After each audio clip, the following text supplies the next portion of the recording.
अस्सलाम वालेकुम स्टूडेंट्स। इस स्पेसिफिक वीडियो में हम ऑटम 2025 का क्वेश्चन नंबर 7 डिस्कस करेंगे आईकेप के पास पेपर्स का। और इसका जो टॉपिक है वो है weighted average cost of capital यानी कि वैक। तो चलिए जी सवाल को सॉल्व करते हैं, समझते हैं। सवाल कहता है Maqbool limited M L is a listed consumer goods company. ML's capital structure based on the financial statements as at 31st of August 2025 is as follows. Company के पास ऑर्डिनरी शेयर कैपिटल है और 3 मिलियन का टोटल ऑर्डिनरी शेयर कैपिटल, ₹10 उसकी par value. 10% convertible bonds है, 2 million total value और एक bond की value ₹100 है। Additional information M L's market price as at 31st of August for the last 3 years is as follows.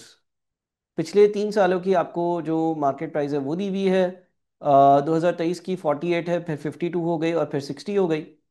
The 2025 price is come dividend. Come dividend का मतलब ये होता है कि इस 60 में अभी जो मैं फॉरेन से डिविडेंड मैंने डिक्लेयर किया है और वो अभी जिसके नाम पर शेयर होगा वो डिविडेंड मैं उसको दूंगा, तो वो भी शामिल है। आगे इसकी ये मजीद वजाहत करता है। Dividend of ₹4 per share has been announced and is payable shortly. अब देखिए होता ये है कि जैसे ही कंपनी डिविडेंड अनाउंस करती है तो कंपनी के शेयर्स की वैल्यू में इजाफा आ जाता है। इसलिए क्योंकि अगर मान लीजिए कंपनी का शेयर ₹56 का था, कंपनी ने बोला भाई जिस जिसके नाम पर ये शेयर है उसको हम ₹4 और देंगे परसों। तो इसका मतलब अब ₹56 उस शेयर की वैल्यू है और जो उस शेयर का ओनर होगा उसको ये पता है कि 3 दिन बाद या 4 दिन बाद मुझे कंपनी से ₹4 का डिविडेंड भी मिलना है। तो इसका मतलब उसके इस प्रोडक्ट की टोटल वैल्यू क्या हो गई, ₹60 हो गई। बहरहाल ये कम डिव और एक्स डिव की जो मजीद डिस्कशन है वो किसी और लेक्चर में कर लेंगे। लेकिन बात सारी ये है कि अगर डिविडेंड अनाउंस हो गया है तो ये जो ₹60 की वैल्यू है ये कम डिव है। कम डिव का मतलब ये है कि ₹4 जैसे कि सवाल ने लिखा हुआ है कि कुछ टाइम में, शॉर्टली, आने वाले कुछ दिनों में जिसके नाम पर कंपनी का ये शेयर है उसको ₹4 का डिविडेंड भी दिया जाएगा। अब देखिए जो नया इन्वेस्टर होगा वो अगर इन्वेस्टमेंट करेगा, ये डिविडेंड तो जिसके पास आज नाम पर है शेयर उसको मिल जाएगा। जो नया इन्वेस्टर इन्वेस्टमेंट करेगा उसको अभी वाला नहीं बल्कि कुछ अरसे बाद जो डिविडेंड डिक्लेयर होगा वो मिलेगा। तो ये जो वैल्यू ₹4 की है हम शेयर की वैल्यू से माइनस कर देते हैं और हम अपनी कैलकुलेशंस में एक्स डिव वैल्यूज लेते हैं। यानी कि आप इसको यूं भी समझ सकते हैं, लेट से अगर हम ग्रोथ रेट निकालेंगे कि शेयर की प्राइस कितने से ग्रो हो रही है, तो हम 42 52 बना और 52 56 बना इस चीज को अकाउंट फॉर करेंगे। 56 कैसे, 60 में से ₹4 माइनस कर दें डिविडेंड वाले। ₹4 का डिविडेंड मिलने वाला है ना, जो कि जिस जो इस वैल्यू में शामिल है। अगर वो ₹4 माइनस कर देते हैं तो वैल्यू क्या बच जाती है, वैल्यू बच जाती है 56। क्योंकि अगर फॉर एग्जांपल मान लीजिए शेयर की जो प्राइस है उसकी ग्रोथ के लिए मैं डिविडेंड का इम्पैक्ट हटाता नहीं हूं, तो गौर से सुनिएगा, अगर कंपनी ने 4 के बजाय ₹100 का डिविडेंड डिक्लेयर किया होता तो लोग यूं समझते कि शेयर की प्राइस 48 से 52 पर गई और कोई ऐसा कारनामा हो गया कि 156 पर चली गई, तो ग्रोथ रेट बहुत ज़्यादा आता। तो हम इन शॉर्ट, अगर मैं आपको इन शॉर्ट इन समरी बता दूं, ज़्यादा यहाँ पर क्योंकि सवाल सॉल्व कर रहे हैं तो उस डिस्कशन की तरफ मैं बहुत ज़्यादा नहीं जाना चाहता। लेकिन अगर आपके पास किसी शेयर की प्राइस है वो कम डिव है, यानी कि उस पर डिविडेंड का इम्पैक्ट शामिल है, तो उस डिविडेंड के इम्पैक्ट को आप हटाया करते हैं और उसको एक्स डिव पर लेकर आते हैं। एक्स डिव का मतलब ये है कि डिविडेंड की जो वैल्यू है उसका इम्पैक्ट हटा देना। तो अब हम क्या करेंगे, हम 60 में से ये ₹4 हटा देंगे, हमारे पास 56 आ जाएगा। अच्छा, सवाल की यहाँ पर रिक्वायरमेंट भी देख लेते हैं। सवाल कहता है compute M L's weighted average cost of capital of the existing business. मौजूदा बिजनेस का वैक कैलकुलेट करो, बड़ा आसान सा पार्ट। और फिर बोलता है recommend which of the two financing option should aim L prefer for the new investment. नई इन्वेस्टमेंट की कुछ बातें करी हैं और उससे जो आपके जो दो फाइनेंसिंग के ऑप्शंस हैं उसमें से आपको रिकमेंड करना है कि कौन सा ऑप्शन हम सेलेक्ट करें। तो देखिए यहाँ पर न्यू इन्वेस्टमेंट की बात हो रही है, इससे पहले जो है ना वो पुरानी इन्वेस्टमेंट्स की ही बात हो रही है। न्यू इन्वेस्टमेंट की जो हेडिंग है वो इस जगह पर शुरू हो रही है, इस जगह पर न्यू इन्वेस्टमेंट से रेलिवेंट बात हो रही है। इससे पहले जो है वो पुरानी इन्वेस्टमेंट्स की ही बातें हो रही हैं। तो हम ये वाला डेटा यानी कि यहाँ तक का डेटा यूज़ कर कर कंपनी का वैट निकाल लेते हैं। अच्छा जी, आगे क्या बोलता है? M L's equity beta is 1.13, risk free rate is 10%, risk premium is 8%। ये तीन चीज़ें देखकर आपको पता चल जाना चाहिए कि आपको capital asset pricing model, capital asset pricing model इस्तेमाल करने का कहा जा रहा है, क्योंकि कैपिटल एसेट प्राइसिंग मॉडल में ये वैल्यूज आती हैं। इक्विटी बीटा आता है, risk free rate of return आता है, रिस्क प्रीमियम आता है, कभी कभी मार्केट रेट ऑफ रिटर्न दिया हुआ होता है, कभी कभी रिस्क प्रीमियम दिया हुआ होता है। अगर आपको मार्केट रेट ऑफ रिटर्न दिया हुआ होता ना और रिस्क प्रीमियम नहीं दिया हुआ होता तो वो दिया हुआ होता 18%। कितना दिया हुआ होता? 18%। कैपिटल एसेट प्राइसिंग मॉडल के दो फॉर्मूले अप्लाई होते हैं, कैपिटल एसेट प्राइसिंग मॉडल के दो फॉर्मूले अप्लाई होते हैं। एक होता है risk free rate of return plus beta multiplied by risk premium, और एक होता है risk free rate of return plus beta multiplied by bracket में market rate of return minus risk free rate of return. तो अगर यहाँ पर market rate of return दिया हुआ होता तो सवाल रिस्क प्रीमियम के बजाय बोलता है मार्केट रेट ऑफ रिटर्न 18% है, उसमें से आप risk free rate of return 10% का निकालते तो आपका रिस्क प्रीमियम आ जाता। दोनों चीज़ों की टेस्टिंग आपके पास पेपर्स में हुई भी है। The convertible bonds are either redeemable at par और convertible into 1.5 shares per bond in 4 years time. Bonds are currently trading at rupees 94 ml. Share price is expected to grow in line with historical trends. Applicable tax rate is 35%। सबसे पहले तो मैं ये चाहूँगा कि अगर आप बैक के कुछ सवाल कर चुके हैं तो वीडियो को यहाँ पर पॉज कर सवाल को अच्छे से रीड कर कोशिश करें कि कुछ कैलकुलेशंस खुद कर लें, फिर इस वीडियो को मजीद आगे प्ले करिएगा। बहरहाल मैं अब इसको सॉल्व करना स्टार्ट करता हूँ, डिस्कस करना स्टार्ट करता हूँ। वैक के लिए हमें क्या क्या चाहिए होता है? वैक के लिए हमें मार्केट वैल्यू ऑफ इक्विटी चाहिए, मार्केट वैल्यू ऑफ डेट चाहिए, कॉस्ट ऑफ इक्विटी चाहिए, कॉस्ट ऑफ डेट चाहिए। एक एक करके चीज़ें कैलकुलेट करते हैं। सबसे पहले तो नंबर ऑफ शेयर्स या बॉन्ड्स देख लेते हैं। मैं सारी वर्किंग्स मिलियंस में कर रहा हूँ।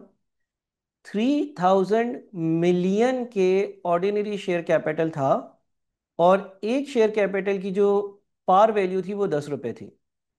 तो अगर मैं टोटल वैल्यू को 10 से डिवाइड करूंगा तो मुझे पता चल जाएगा कितने शेयर्स हैं। तो मैंने 3000 मिलियन को डिवाइड कर दिया 10 से, ये 300 आ गया। इसी तरह से 2000 मिलियन के कन्वर्टेबल बॉन्ड्स थे और एक बॉन्ड की वैल्यू 100 रुपये थी, ये इसकी पार वैल्यू है।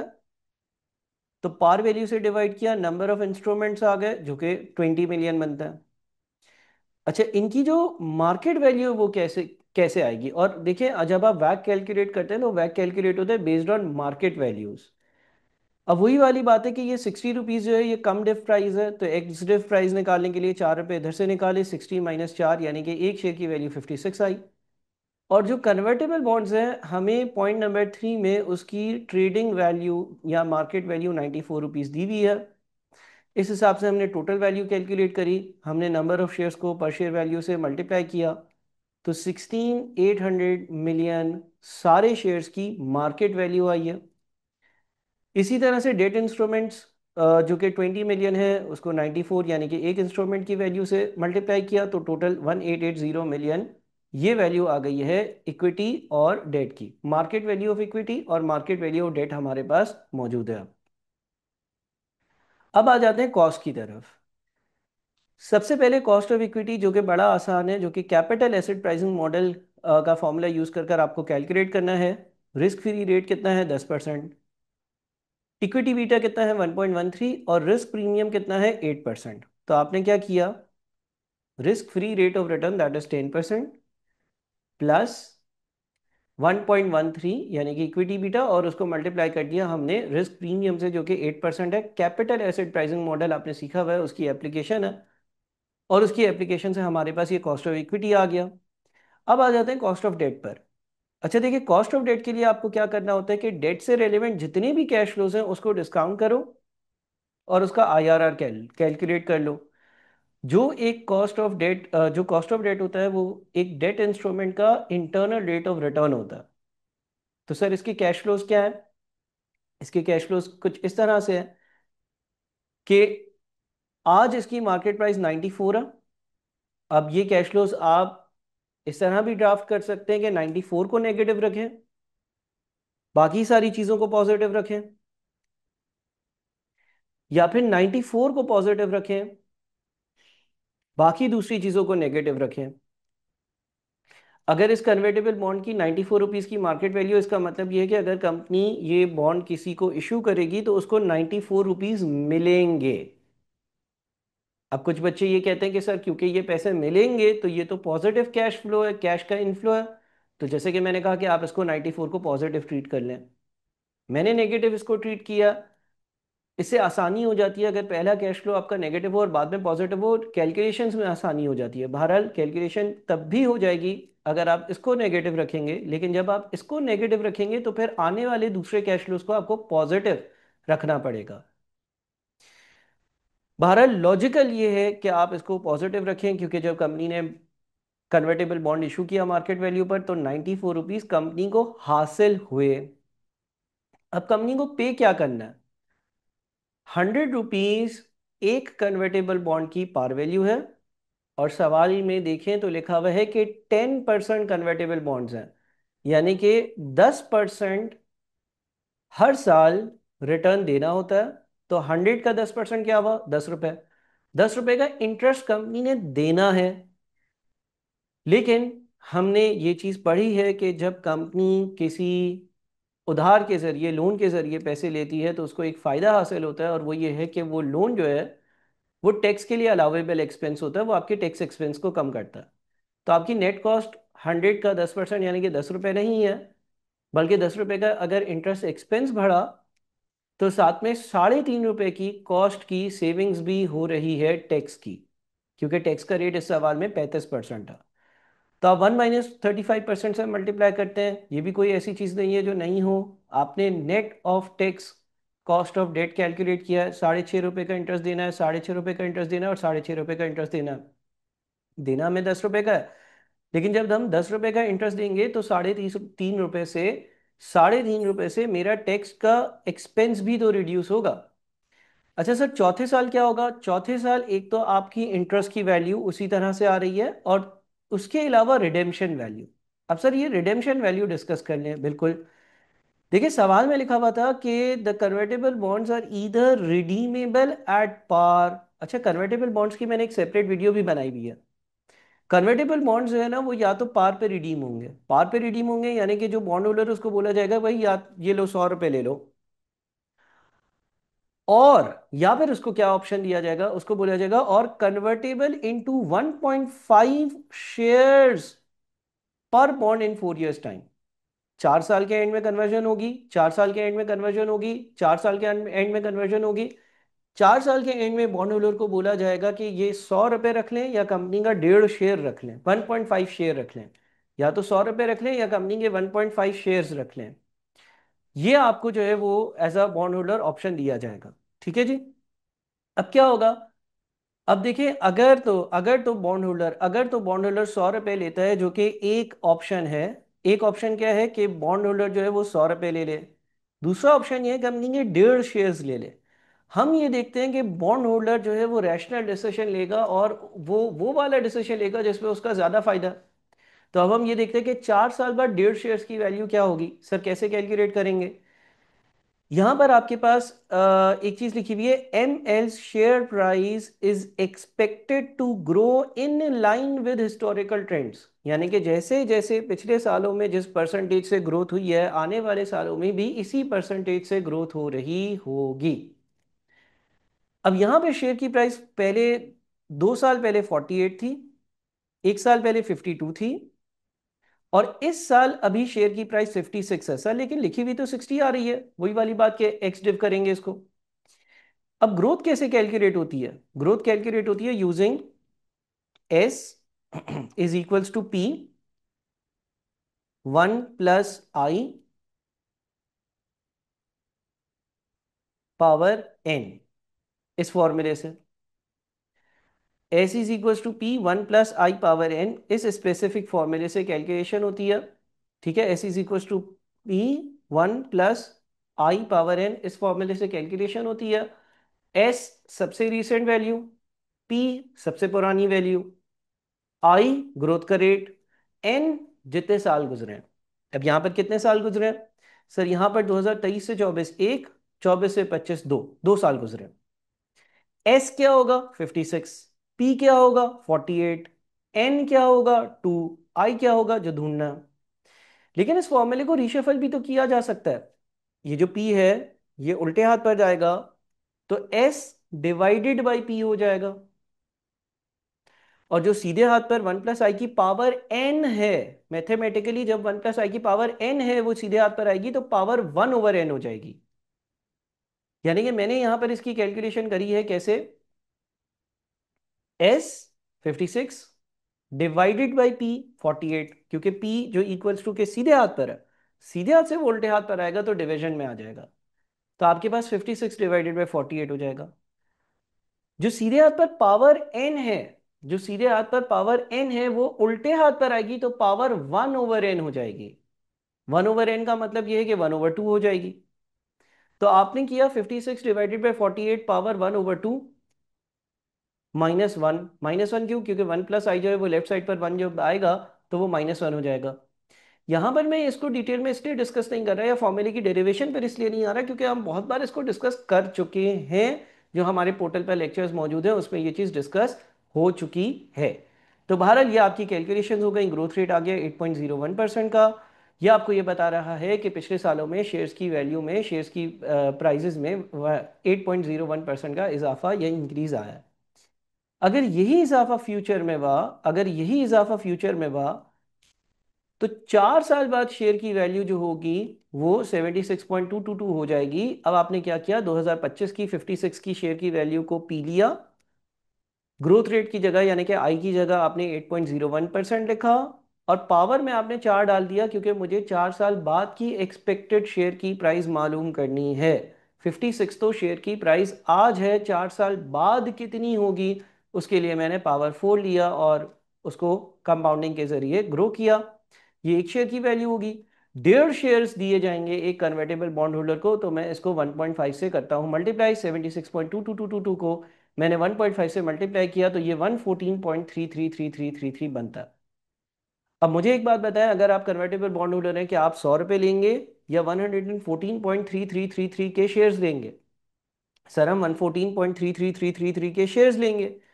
अब एक बार एक बच्चे ने मुझसे क्लास में पूछा था कि सर मैं शेयर होल्डर नहीं बनना चाहता, तो मैं तो 100 रुपये लूंगा। मैंने उसको बोला भाई तुम 114.333 के शेयर्स ले लेना, ये शेयर्स ट्रेडेबल है, इसकी 114.3333 मार्केट वैल्यू, मार्केट में जाकर बेचना है 114.333 रुपीज़ मिल जाएंगे। अब क्या करोगे? बोलता हाँ अब तो ऐसा ही करूंगा कि शेयर्स ले लूंगा क्योंकि इसकी वैल्यू ज़्यादा है, बेचकर कैश में कन्वर्ट करवा लूंगा।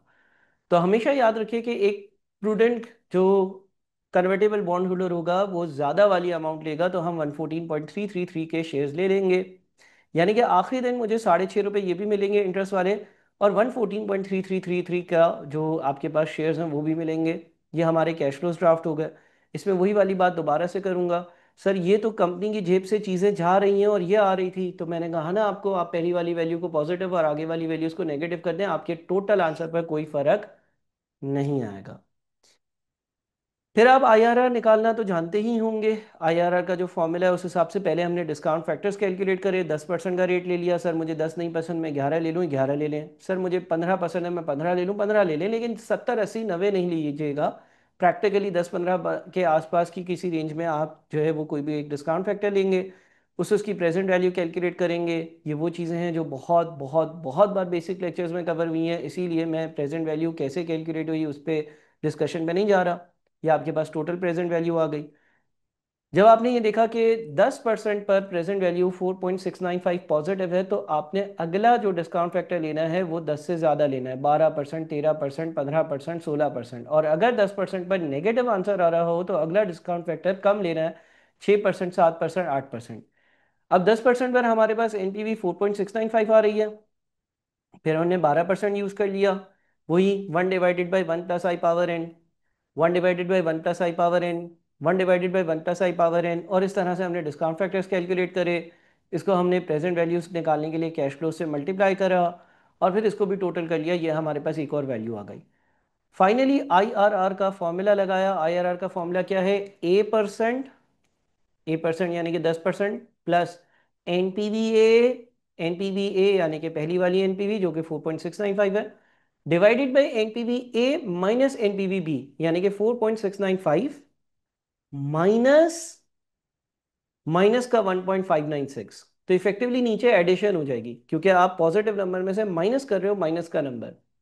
तो 4.695 माइनस माइनस का 1.596 ये डिनोमिनेटर में आएगा। और फिर फॉर्मूला होता है multiplied by B minus A percent, तो 12 माइनस 10 का परसेंट। ठीक है जी।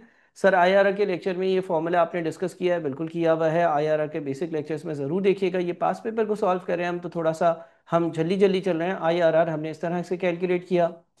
यह आ गया आपके पास डेट की कॉस्ट। और फाइनली आपने अपना weighted average cost of capital calculate किया।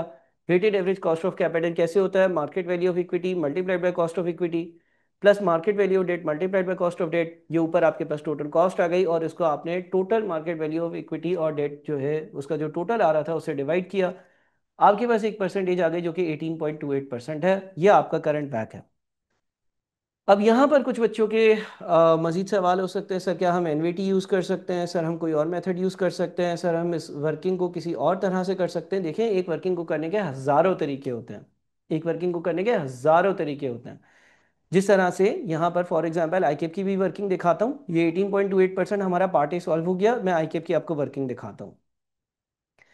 आईकेप ने इसको थोड़ा सा चेंज कर किया है एनवीटी के कॉन्सेप्ट्स को इस्तेमाल कर। उम्मीद करता हूँ कि आपको एनवीटी भी मालूम होगी। आईकेप ने वही काम जो मैंने ऊपर किया है वो कुछ कम लाइनों में कर दिया है। आईकेप ने एक तो मार्केट वैल्यू ली है, वो मैंने भी ली है। आईकेप ने कन्वर्जन वैल्यू अलग से लिखी और जो हमें सालाना इंटरेस्ट मिल रहा था ना उसके लिए उसने एनवीटी फैक्टर का इस्तेमाल कर लिया। सर इस पर रिसर्च कर लीजिएगा अगर आप भूल गए एनवीटी फैक्टर कैसे कैलकुलेट करते हैं। 1 - 1 plus I power minus N upon I से कैलकुलेट हो सकता है। देखिए वही वर्किंग हो रही है। थोड़ा सा मैं चले आपको यहाँ पर दिखा भी देता हूँ। जिस तरह से मिसाल के तौर पर इस वर्किंग को थोड़ा सा शॉर्ट कर दिखाता हूँ, ठीक है ना। अच्छा, आईकेप के आंसर से भी सीखिएगा कि उसने क्या फॉर्मेटिंग यूज़ करी है, वो भी ज़रूरी है आपका सीखना। और एक ही सवाल दो तीन सोल्यूशन से आपके सामने होना चाहिए। देखिए हम ये भी कर सकते थे कि हम एक बार 94 लिख दें, सिर्फ एक बार 6.5 लिख दें और फिर यहां पर 120.8 ना लें, यहां पर हम सिर्फ 114.333 लिख लें। ठीक है जी। ये ईयर जीरो वाला है, ये ईयर 1 से 4, पहले दूसरे तीसरे चौथे चारों सालों में है ना 6.5, और ये चौथा वाला है। देखिए यहां पर भी था, यहां पर भी 6.5 था शुरू का एरिया। अब आप क्या करें, अब क्योंकि आपने एन्युटी फैक्टर यूज करना है तो पहला डिस्काउंट फैक्टर तो यही होगा, आखिरी डिस्काउंट फैक्टर यही होगा, और ये जो 6.5 सिर्फ एक बार ले रहे हैं इसके लिए आप क्या करें, आपके ये जो डिस्काउंट फैक्टर्स है ना 1 2 3 4 वाले, इसको सम कर लें। 1 2 3 4 वाले डिस्काउंट फैक्टर्स को सम कर लें, 3.17 आया। अब आप 94 को 1 से मल्टीप्लाई करें, 6.5 को 3.170 से मल्टीप्लाई करें, 114.3333 को 0.683 से मल्टीप्लाई करें, उसको ऐड करें। आप उसी आंसर पर पहुंच रहे हैं जिस आंसर पर यहाँ पर आप पहुंच रहे थे। ठीक है जी। देखिए ऊपर भी 4.695 है और ये भी 4.695 है। तो इस तरह से आप एक ही सवाल को मुख्तलिफ तरीक़ों से कर सकते हैं। अभी भी और तरीके हैं लेकिन ये दो तरीके मेरे ख्याल में काफ़ी हैं। सर तो इसका मतलब ये कैलकुलेट करने के हमें ऊपर वाले डिस्काउंट फैक्टर चाहिए होंगे? नहीं, इसको भी आप डायरेक्ट कर सकते हैं। एक आपके पास जो है वो एनवीटी का जो एनवीटी फैक्टर है उसको कैलकुलेट करने का फॉर्मूला होता है 1 - 1 plus I power minus N, जो कि 4 होगा, 4 साल है, अपॉन आई 3.169865 या 3.170। देख रहे हैं आप? तो ये चीज़ें सीख लीजिएगा। बहरहाल अब यहाँ पर करें आप वीडियो को पॉज, यहाँ पर वीडियो को पॉज कर यहाँ तक जो भी हमने चीज़ें अप्लाई करी, जो भी चीज़ें सीखी, ये पार्ट ए था हमारा। इस पार्ट ए को तवज्जो से देख लें, ये 7 मार्क्स का था। सेकेंड पार्ट जो है उसमें लिखा हुआ है recommend which of the two financing option should ML prefer to the new for the new investment. देख लेते हैं कि नई इन्वेस्टमेंट में क्या हो रहा है, कोशिश करेंगे कि जल्दी कर लें डिस्कस। न्यू इन्वेस्टमेंट में लिखा हुआ है M L plans to expand into the ready to eat food segment requiring financing of 2000 million। MLs management is considering following two alternative financing strategies.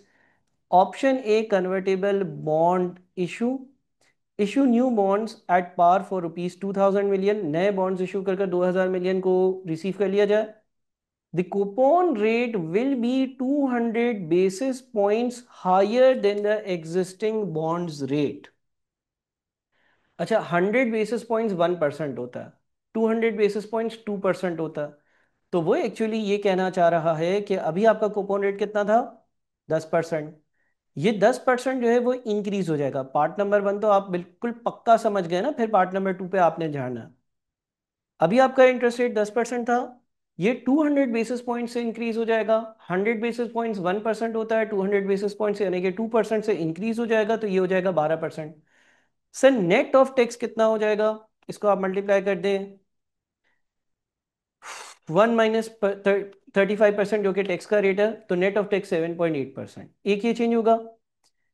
To cover the additional gearing risk, all other bond features, that is convertibility, par value and 4 years term, will be identical to the current bonds। बाकी सारी चीजें वही होंगी जो अभी current bonds की हैं। इसका मतलब ये हुआ। अब आते हैं हम पार्ट बी पर।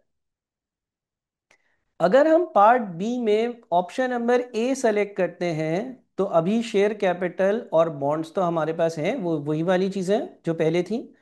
ये वैल्यू भी सेम है जो आप कर चुके हैं, ये वैल्यू भी सेम है जो आप कर चुके हैं। 16800, 1880, 1904 और 11.49, इसमें कोई चेंज नहीं है। देख रहे हैं आप, इसी बेसिस पर हमने 18.28 कैलकुलेट किया था। 16800, 1904, 1880 और 11.49।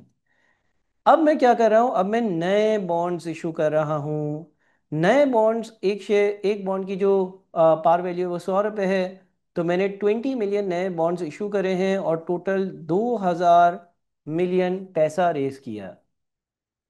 ये पैसा तो रेस कर लिया, इसकी कॉस्ट क्या पड़ी है ये कैसे कैलकुलेट होगा। तो अगर इसकी कॉस्ट को कैलकुलेट करना है, अगर इसकी कॉस्ट को कैलकुलेट करना है तो करा ये जाएगा कि हम यहाँ पर इसकी वर्किंग करेंगे। अब आपके पास मार्केट वैल्यू पर आपने इशू किया है जो कि 100 है, लिखा हुआ था सवाल में। Issue new convertible bonds at par, at par का मतलब 94 नहीं, पार। ये कोई नए बॉन्ड्स हैं जिसको लोग ₹100 पे सब्सक्राइब करने में तैयार हैं। तो ₹100 पे हमने इसको इशू किया। अच्छा, 7.80 ये मैंने आपको वर्किंग कर बताई ना, 12% मल्टीप्लाइड बाई 1 - 35%, ये रहा। ठीक है जी। तो 7.8% का इंटरेस्ट देना है और 114.33 पर ही ये रिडीम होगा। क्यों सर? क्योंकि सवाल में लिखा हुआ था कि बाकी सारी चीजें सेम है, बस ये चेंज है कि इशू पार पर हो रहा और 200 बेसिस पॉइंट्स अबव पर इशू हो रहा। तो अगेन आपने आईआरआर कैलकुलेट करना है। 2% इसलिए 10 और 12%। अब ये एक्सरसाइज रिपीट नहीं करूंगा, इसमें कोई चेंज है ही नहीं। जैसा हमने पहले बॉन्ड के लिए किया था वैसे ही वर्किंग करनी है। फिर भी अगर आप बोलते हैं चले कर देते हैं, मैं काम करता हूँ, इसको कॉपी कर लेता हूँ। एक्सेल का ये फ़ायदा है कि मैंने एक बार वर्किंग कर ली, अब कुछ ही चीज़ें मुझे चेंज करनी होंगी। कॉपी पेस्ट, ठीक है जी। ये हो जाएगा आपका 100 × 12% इंटू 1 - 35%। अब हो जाएगा ये चेंज, ये चेंज, ये चेंज, ये चेंज, और इसमें ऐड हो जाएगा 114.3333। ठीक है जी। बाकी हम 10% ले लेते हैं, एक बार 12% ले लेते हैं, बाकी कोई चीज़ नहीं चेंज है। आयर अगर वही फॉर्मूला है उसी तरह लगेगा, चीज़ें लिंक्ड हैं। तो आपका आयर आ रहा है 12.73। देख रहे हैं यही आ रहा है। कहाँ गया? अ, अच्छा जी, एक मिनट, रिवाइज बैक, हाँ। कितना आ रहा है भाई? 12.73? नहीं नहीं, 12.73 नहीं आ रहा। अच्छा, चेक कर लेते हैं कि क्या हमने चेंज करना भूल गए। हाँ, ये 94 नहीं है, ये 100 है ना। ठीक है जी, 10.87 आ गया आपका भी आंसर। आपका आंसर 10.87 आ गया। वही वर्किंग करेंगे। अगर आपने पार्ट ए समझ लिया तो बी पार्ट वैसा ही है।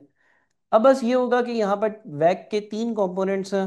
नया वाला वैक कैसे कैलकुलेट होगा? नया वाला वैक कैलकुलेट करने के लिए 16800 into 19.04% plus 1880 multiplied by 11.49% plus 2000 multiplied by 10.87% divided by denominator में 16,800, 1880 और 2000। ये आ रहा है आपका 17.56% नया वाला वैक। अब हमारा पहले वैक कितना होता था? पिछले पार्ट में हमने कैलकुलेट किया था, हमारा वैक 18.28% है। अच्छा, वैक जितना कम होता है उतना अच्छा होता है। तो अगर हम ये कन्वर्टेबल बॉन्ड्स की तरफ जाते तो हमारा वैक 17.56% हो जाएगा। ये ऑप्शन नंबर 1 था, ऑप्शन नंबर ए था। ऑप्शन नंबर बी क्या कहता है कि भाई नई इन्वेस्टमेंट के लिए पैसे कैसे लाओ? ऑप्शन बी आपको कहता है कि राइट्स इशू शुरू कर दो, raise the required funds through a rights issue at a premium of ₹40 per share. Market analysts caution that such an issue may signal financial weakness leading to a rise in existing equity beta by approximately 15%। Equity beta 15% से increase हो जाएगा और आप जो है वो ₹40 के premium पर शेयर्स इशू करोगे। पार वैल्यू कितनी है? 10। अब आप कितने शेयर्स इशू करोगे? 10 रुपये पार वैल्यू है, ₹40 का प्रीमियम लोगे, इसका मतलब एक शेयर आप ₹50 की वैल्यू पर इशू करोगे। एक शेयर आप ₹50 की वैल्यू पर इशू करोगे। 2000 मिलियन रुपए आपको चाहिए, 2000 मिलियन रुपए आपको चाहिए, डिवाइडेड बाय 50, यानी कि आप 40 मिलियन नए शेयर्स इशू करोगे। पहली चीज। दूसरा, इक्विटी बीटा यहाँ पर 1.13 था। सवाल ने कहा है कि आप नई नए जो राइट्स इशू करोगे उसके बाद आपका इक्विटी बीटा चेंज हो जाएगा और 15% से क्या हो जाएगा? इंक्रीज हो जाएगा। तो 1.13 पहले था, उसको आप मल्टीप्लाई करते हैं 1.15 से, नया इक्विटी बीटा 1.2995 हो जाएगा। चलते हैं इसकी वर्किंग्स भी देख लेते हैं। देखिए, पुरानी चीज़ें सेम है, ये लाइन कोई चेंज नहीं है। पार्ट ए वाला ये, हाँ नहीं नहीं नहीं नहीं, यहाँ पर चेंज आएगा, चेंज आएगा। अब चेंज आएगा, क्यों चेंज आएगा? क्योंकि कॉस्ट ऑफ इक्विटी चेंज हो गई ना, अब कॉस्ट ऑफ इक्विटी चेंज हो गई। अब आपके पास जो कॉस्ट ऑफ इक्विटी होगी वो 1.2995 या 1.30 ले लें। आपने भी कैलकुलेट किया ना, पुराना आपका इक्विटी बीटा था 1.13, 15% से वो इंक्रीज हो जाएगा तो वो 1.2995 या तकरीबन 1.3 हो जाएगा। तो यहाँ पर आपके पास कैपिटल एसेट प्राइसिंग मॉडल में risk free rate of return multiplied by beta multiplied by the premium amount, CAPM लगाया, 20.40% का कॉस्ट ऑफ इक्विटी आया। ये दोनों वैल्यूज जो है वो अब नहीं हो गई। फिर ये हमने देख लिया कि 40 मिलियन इंस्ट्रूमेंट्स इशू करने होंगे, ₹50 की एक वैल्यू होगी क्योंकि हमें 2000 मिलियन रेज करना है। अच्छा, बॉन्ड्स जो है वो वही वाले हैं जो पार्टी वाले थे, उसमें कोई चेंज नहीं है। आ, फिर हम अपना वैक कैलकुलेट कर लेते हैं।